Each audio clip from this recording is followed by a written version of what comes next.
Yu-Gi-Oh! Duel Links, a mobile version of the titular card game Yu-Gi-Oh! Was released around the world on January 11, 2017, with its first main box, The Ultimate Rising, launching during the game's beta period on October 27, 2016. Players who participated in the beta knew exactly what the game was coming with at launch, and had even more reason than newcomers to look forward to the game's future. In Japan, by the date of the global launch, players were able to purchase cards from 3 boosters, those being Main Box 1, Ultimate Rising, Mini Box 1, Age of Discovery, and Main Box 2, Neo Impact. We would also see these sets in the beginning, but Konami had adopted a bizarre policy of only making boxes available for a limited time, meaning that Ultimate Rising and Age of Discovery were actually discontinued in early spring of that year. Imagine a Duel Links where every single box is treated like a selection box. Fortunately, these 2 boxes would return in time for the World Championships, receiving their official re-release on May 16th. So, with that classic Duel Links fun fact out of the way, welcome to the History of Duel Links, a series where I, the self-titled king of misplays, Diatonic, guide you through the past, present, and future of Duel Links, stopping at various points on the timeline to examine the game's major releases, updates, and metagames. In this second entry, we'll be covering the release of both Age of Discovery and Neo Impact, as well as looking into the first metagame and what decks and staples define the early competitive period of the game. But before that, I just wanted to thank all of you for the incredible amount of support on the first entry in this series. I wasn't sure whether or not there was an interest in this kind of thing, but after reading through all of your comments, I've heard you loud and clear. If you want to support me and this series even more, be sure to click subscribe and turn on the notification bell so you know when the next episode is ready for you. And feel free to leave a comment and share your memories of the earliest parts of the game, or let me know if you learned something new. I try to read and respond to all of my comments. Alright, I've delayed long enough. It's time for us to continue our journey through the history of Duel Links by taking a deep dive into the game's first mini-box.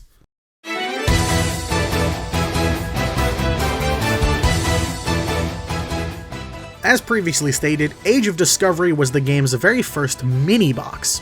Unlike the main boxes that contain a larger pool of cards to pull from and hundreds of packs in a single box, mini-boxes tend to revolve around a single or very few strategies with only a couple of URs and SRs and far less packs. Think of a mini-box like the deck build packs from the TCG, if you're familiar. A set designed to give you a specific deck if you open enough boosters. So, much like the last box, let's flip through some of the more interesting cards released in this set to see what exactly was so popular with it back then, and what's managed to hold up in the current game, if anything at all. Cards selected for this analysis include cards that Konami themselves advertised, cards that were used in meta decks at the time, and cards that I recall being played in the ranked ladder. First up is the star of the game's first mini-box, Levia Dragon Daedalus. By himself, not incredibly impressive, and certainly not a card you'd consider to be one of the more threatening boss monsters in the early 2017 metagame, but as part of a complete strategy included in this box, he was deadly. While his stats were nothing to write home about, and clocking it at a whopping 2 tribute requirement, his effect made him a board wipe on a stick. And with how popular field spells like Umi were back in the day, I can guarantee you'd be seeing this in the ladder almost immediately. So the question you may be asking is, how the heck would you reliably get this guy summoned? Well, if you were playing the TCG in around the first year of the GX era, you'd be familiar with this strategy, which was included in the structure deck Fury from the Deep. The easiest way to put Levia into play was with the spell card Big Wave Small Wave. This card allowed you to destroy all your water monsters, then summon an equal number of them from your hand with no further restrictions. This meant that you could easily play a weak water monster, activate this card, and have a Levia on your board on the first turn of the duel, which, back then, was incredibly threatening. This was a strategy that was picked up almost immediately, and water decks would quickly become a cornerstone of Duel Links' first established meta. But don't worry, we'll get there. Moving on, Big Wave Small Wave was far from the only way to put Levia into play quickly. As the game was much slower back then, you could easily get away with using a card like Unshaven Angler, and many duelists did. With solid stats under Umi and an effect that enabled any of your big water monsters to come out far faster than usual, this was kind of a no-brainer. It made you less reliant on killing your own monsters to summon Levia, while also being versatile enough to work with monsters outside of the Levia strategy. While it's far from anything impressive now, this was a solid pick in the game's early days. Over time, Levia wouldn't be the only big monster put into play by cards like Big Wave or Unshaven.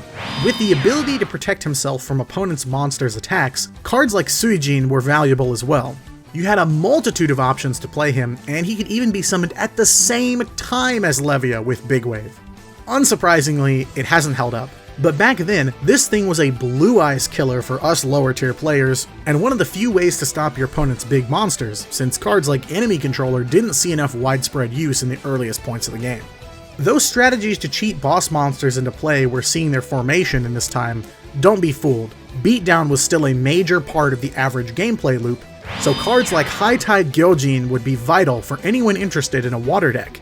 A whopping 1850 attack beater under Umi made for an incredibly solid play, beating over cards like Axe Raider and making everyone realize that, sadly, being a UR doesn't equate with being an incredible card.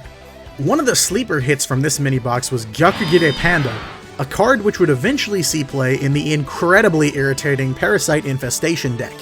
Duel Links very much mimicked the TCG's early days, with lots of monsters being put into defense position to try and hold out for good draws, so a monster that could potentially get huge and hit for piercing battle damage was devastating. It was all about locking your opponent down long enough to punch through their defenses, and Gyakugide was more than capable of tearing them apart. And one last piece I want to touch on from Age of Discovery is the trap card Michizure. It's an incredibly situational card that's basically ignored and all but forgotten in the modern era, but upon release, we were basically settling for whatever removal we could get our hands on.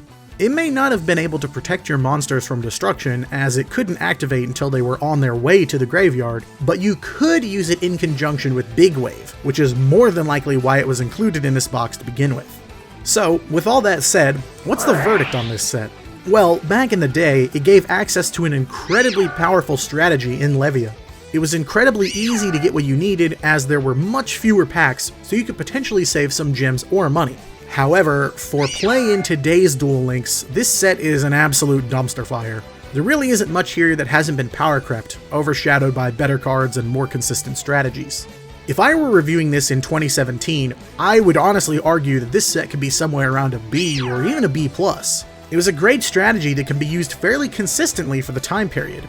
But nowadays, unless you're just tossing away money or you're interested in the history of the game, this set is more like a D. You've got no reason to go digging here. Luckily, for those that weren't interested in a deck like Daedalus, Age of Discovery wasn't the only option for expanding and upgrading your game.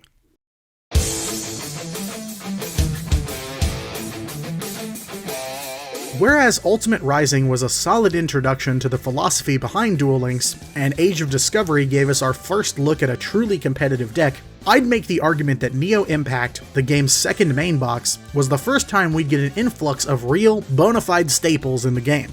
Ultimate Rising was, understandably, still being marketed as a core set, the place where beginners should get their feet wet with new cards.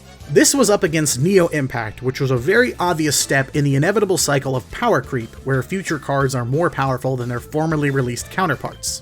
At first glance, Neo Impact provided a ton of support for the ritual summoning mechanic, including both ritual monsters themselves, as well as cards to try and make the process easier, or at least more worthwhile. However, despite pushing rituals as a centerpiece, these wouldn't be the cards that would define this set. In fact, very few of these cards would ever see play in ranked and competitive formats, and I personally don't recall too many casual decks around these cards. The cards that would make a splash, however, were pieces that led to an overall strategy, or cards that were generic enough to fit into a variety of decks, these so-called staples we constantly talk about. And in all honesty, there are a few cards that you could maybe squeeze into modern decks, but yeah, let's take a look at the set before I pass any more judgment on it. So, as usual, let's start with the cover card, this time being Meteor Black Dragon. And yeah, unfortunately, after Age of Discovery gave us a strong card as its cover monster, Neo Impact rips that away from us and gives us another big generic fusion beater.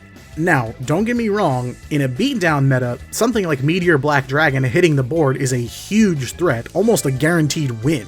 In this day and age, there wasn't much you could do to deal with that, or Blue Eyes Ultimate Dragon. The problem here is the timing.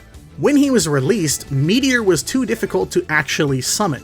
With the amount of searching and special summoning we have now, he's much easier to summon. The only problem is, he's not worth it. A big body means almost nothing in the face of heavy back row plays, so yeah, this poor guy never really stood a chance. As previously mentioned, ritual support was a cornerstone of Neo Impact, so it was a no-brainer that Senju of the Thousand Hands, a close cousin of Sonic Bird, was introduced in this set. It was a card that saw companion play to Bird back then, and a card that still gets used today. I talked about Sonic Bird in the last video, where I incorrectly mentioned decks like Megalith using the card, when they don't actually need it at all. That's my mistake.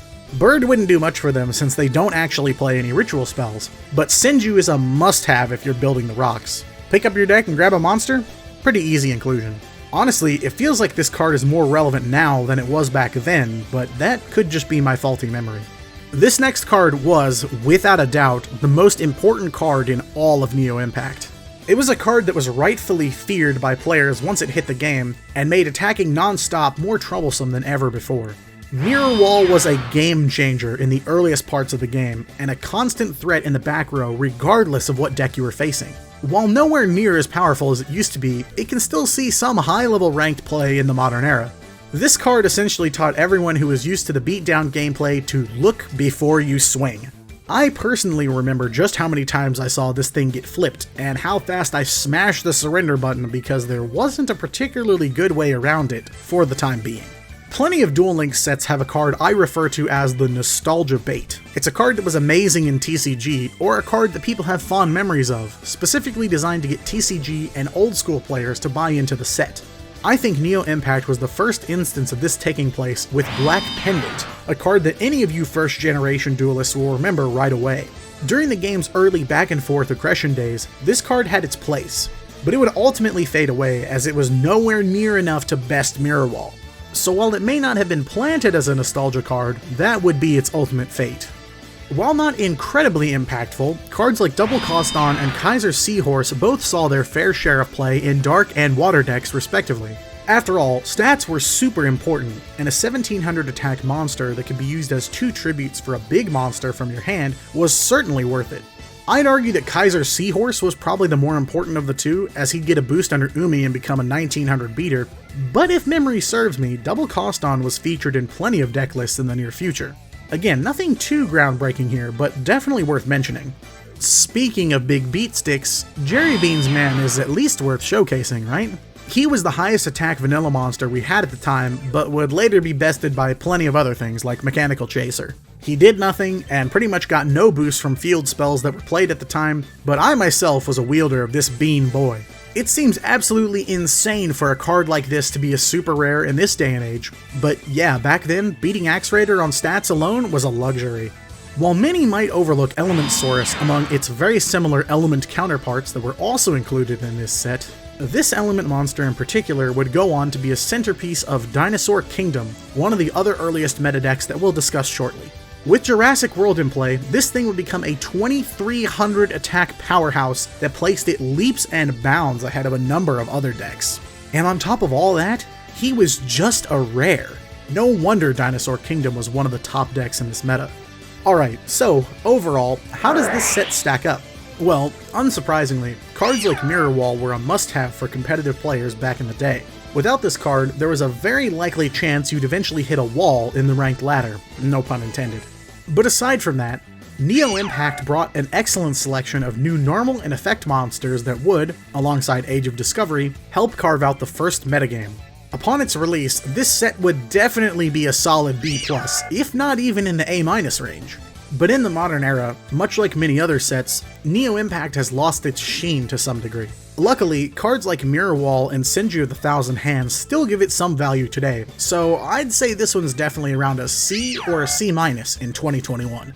But with all these new cards in the pool available to duelists, the question still remains, what exactly were we supposed to do with them?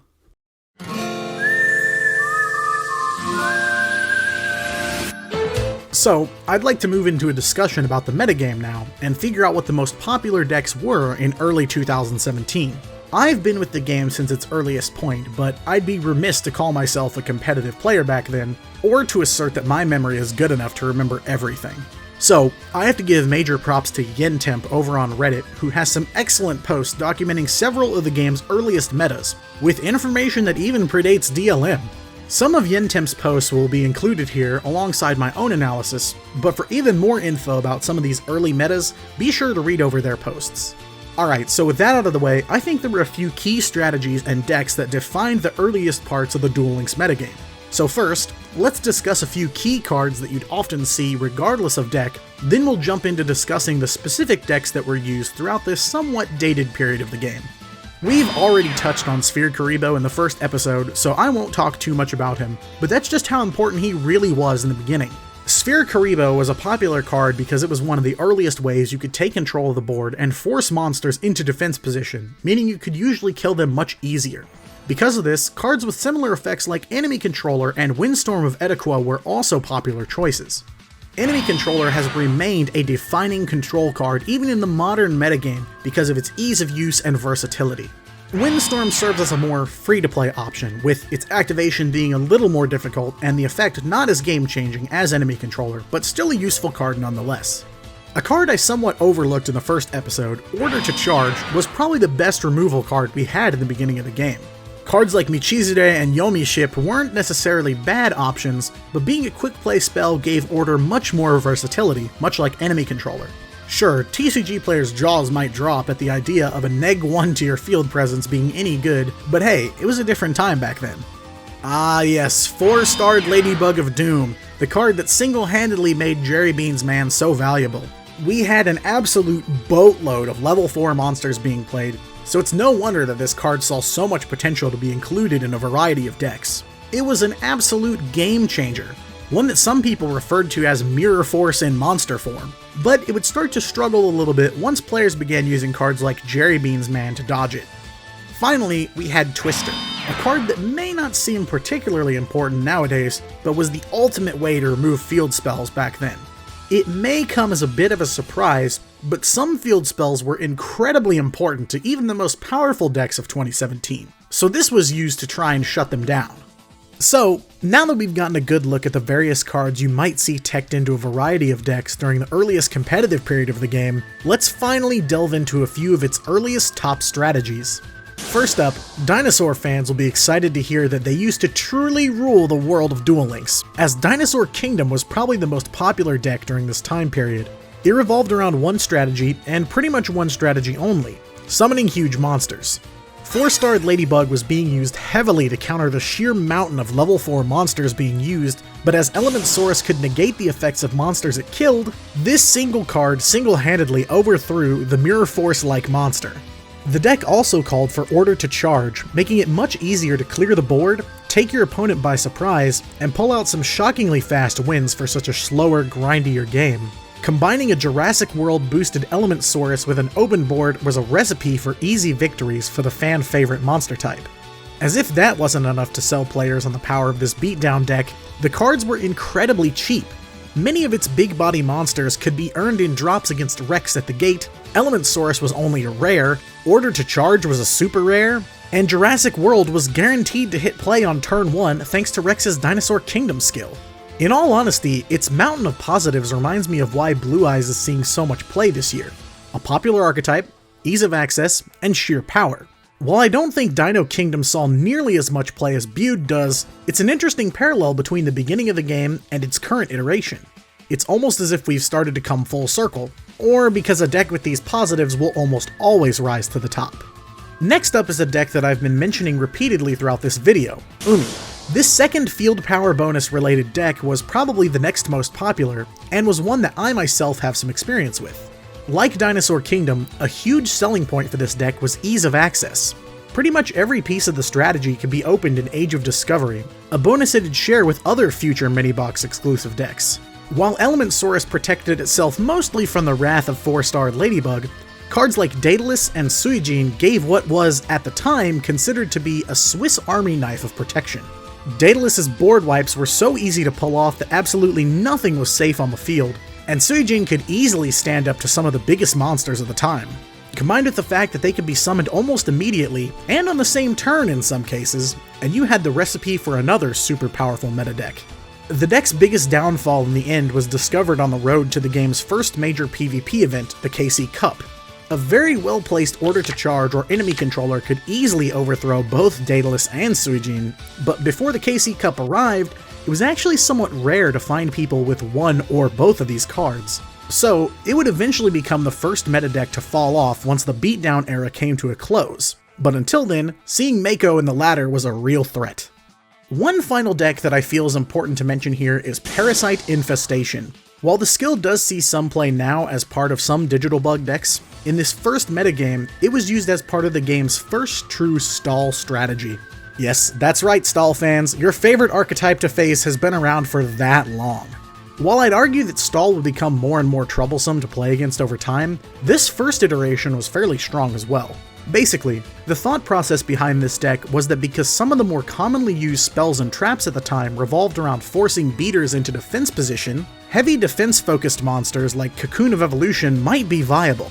So, this deck became a blend of burning and locking your opponent out of hand advantage with Parasite, stopping their biggest monsters with Mask of the Accursed, and swinging in with the massive piercing damage Gyakugire. With spell and trap removal being incredibly lackluster compared to where it is today, as long as you waited for your opponent to tribute into something big, a Mask of the Accursed could essentially be a death blow. No matter how hard you tried, it always seemed like they had another one ready too. Imagine that. There were some other creative builds that utilized the older, much more powerful version of Switcheroo, but aside from variations on how to build them, these three decks would come to define what we saw as the first metagame. It was a much less documented and understood one, but a metagame nonetheless. I think it's fair to say that while the Beatdown meta will probably always be fondly remembered as a time of experimentation and discovery, it was merely a precursor for the much more interesting metas that would come down the line. With the game in full swing, and competitive ranked duels garnering a ton of attention, interest was high in the game's blossoming competitive scene. The possibilities were essentially endless. Will Duel Links get its own YCS? Will there be some sort of in-person competitive circuit, or will everything take place online? What's the next step for players who already reached King of Games but had more to prove? Next time on the history of Duel Links, we'll be taking a look at the next box releases for Flame of the Tyrant, a set that was somewhat viewed as a disappointment upon release, and Valkyrie's Rage, a set that created controversy when it was released during a major tournament. We'll also get an overview of one of the most diverse metagames ever seen in Yu-Gi-Oh!, with nearly 10 viable decks in the pool of competition-worthy builds, and reveal the roster of builds that would carry us through the first ever KC Cup. But that's all for this entry in the history of Duel Links. Be sure to catch new episodes of the series released on the third Thursday of every month, as well as the variety of other Duel Links related content on my channel. I've been Diatonic, roll outro. Hey everyone, thank you so much for watching. Your support means a ton, and if you'd like to support me even more, it'd be great if you left a like and comment on this video, as well as smacking that subscribe button so you know when the next video is ready for you. Also, I'm live 4 days a week over at my Twitch channel with plenty of Duel Links content. I've always got an open duel room for you, and I even run a tournament every Saturday where you can win a free sub to the channel, so feel free to stop on by, we'd love to have you. Who knows, you might even be featured in my next video. As always, I hope you have a great day. I've been Diatonic, signing off.